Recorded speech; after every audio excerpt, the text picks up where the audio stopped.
Then we'll go around and do our member minute. And then Roxanne is here with the financial report.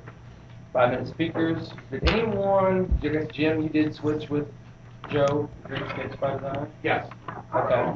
Or you're doing, no, you're doing the, you're going to do the 3 minutes, that's right. Yeah. So that would be one change, is Joe's not going to be here to do his 5 minutes. And then you can see the next couple meetings of who's doing the speakers. And so then under the welcome new members, since we don't have one of our speakers, we're going to have 2 3-minutes. We normally do one, so Jim's going to do one, and then Lisa is going to do the other. So that's one thing I did not have on the agenda, and then we'll go through here. So we'll go ahead and start off with Eric. He'll do our education minute, and then when he's done, then we'll go around the room, and we'll start with Melissa on the member minute whenever Eric's done. All righty, so let's try and keep this as short as we can. I borrowed something from a business e-zine that I send out a couple of times a year, and what I thought I would do is, since our focus is on business development and networking, we're a group of sales, business owners, professionals that are always constantly looking for new leads. So one of the things I decided to focus on today is really what can we do to find opportunities to talk to people about what we do and how to help ourselves become more valuable and create business opportunities for ourselves in what we do. And I kind of titled this somewhat jokingly, Making Your Networking Work. Obviously, we're a networking group, networking club. That's our whole purpose, is generating leads for ourselves and for our fellow members. So, one thing that we think about is think about this analogy for just a moment. If you want to go fishing, there's 2 ways you can do it. One is with a rod and reel. For example, if you've ever been sport fishing, though, it's a great way to hang out and kill an afternoon with your buddies, drink a couple beers. But if you're talking about eating, is that the best way to go fishing? I mean, there's a lot of things that can go wrong that keep the fish in the water instead of getting them in the boat, right? So what if we looked at a different way of accomplishing more or less the same goal? What if we fished with a net instead of with a rod and reel? What's our probability of catching enough fish to be able to survive on and eat more consistently? The next question you got to think of is, okay, so you still got to filter out what's worth keeping and what's the old tires and rotten shoes that got dragged in with the net and kick those out. So then it becomes a matter of identifying and filtering. But there's ways that we can change how we communicate in social environments that can do a lot of that filtering for us. And a lot of it has to do with having a clear focus on who we represent, what needs we can solve, and how to effectively communicate those needs. And when we do that, it gives us the opportunity to cast a much bigger net. I mean, imagine the kind of poundage of fish you could bring in with this sucker, as opposed to the little one-person net.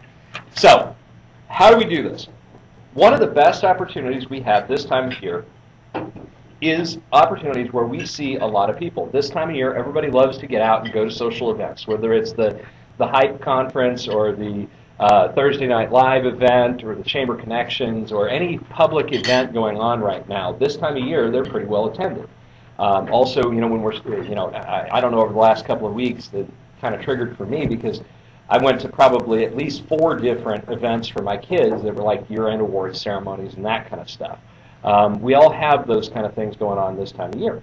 So it's a great opportunity if you're prepared for when you meet people. There's really 2 common questions that you get asked 95% of the time. With people you don't know, they typically ask, what do you do? With people you do know, what do they typically ask? How's it going?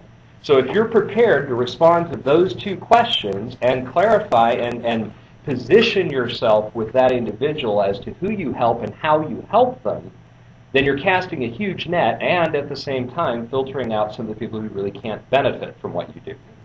Now, I'm not going to go too far in depth, but one of the things we talk about when it comes to hub statements, the what do you do? If we can present a statement that clarifies who we are and why we're more valuable and put some labeling and messaging to it, like with Shelley, you've got the Perfect Vacation Planning Program. I talk about the Business Acceleration Program. Brandon has the Comprehensive Home and Asset Management Program. It's just a label.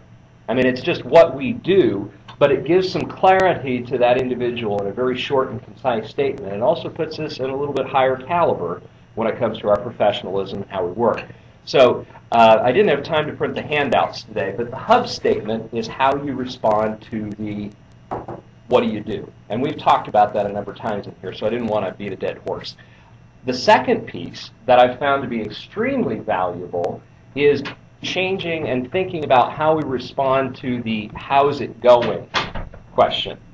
Now, what do most people say when you hear how's it going? Pretty good, better than I deserve.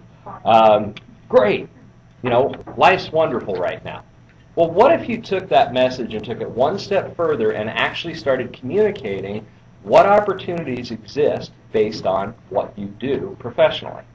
So, for example, one of the things that I do and that we've had great success with, and this is just some of the goals. If you want to take some notes on this, or if you guys want a copy of the PowerPoint, you can review this. I'm going to leave it up on the screen. I'm just killing time here. We'll get this posted on Facebook for you as well, so you can grab the notes on this if you want.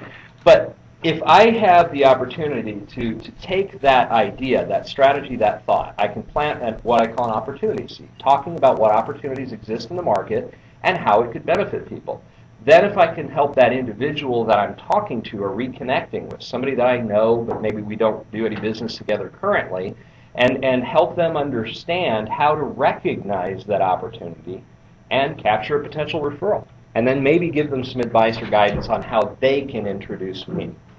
So what I say, for example, is when people ask me the last couple of weeks, how's it going? One of my typical responses is, you know, great, there's a huge opportunity in the market right now. Interest rates and property values are at the best levels in literally American real estate history. So anybody who's, you know, renting right now, really serious ought to think about buying. I mean, seriously, if you're paying more than $600 a month in rent right now, you could be buying a $100,000 plus house with property values and interest rates where they are. So who do you know that is renting and has a stable job that ought to think about buying in the current market? Who do you know, by the way, that owns their home and maybe they haven't looked at their mortgage in a couple of years? Maybe it's time to refinance. Interest rates are the best they've been in 2.5 years today. And so those are opportunities that we can plant. Now the next step to that is being prepared to ask specific questions that create an opportunity. And we've talked about who questions before a little bit in here. But those key questions are questions that are tied to the opportunities you see in the market right now that give a little bit of clarity to what needs you solve for that potential customer. And when it can tie in a specific story, like I shared about the renter who could buy a $100,000 home for $600 a month right now, then it creates a real sticking point in that individual's mind. And the probability of them either calling you or giving you a direct name at that point grows substantially. Okay, so the last thing I'm going to share with you is what I always wrap these events up with, is put this idea in practice. Think about these 4 simple questions for just a second. What was the most valuable thing you heard in what I've shared with you in the last 2.5 minutes? Okay, once you identify what you'd like to do with what I've just shared with you, what action do you need to take to move forward with that idea? By when would you like to have that action in place in your business?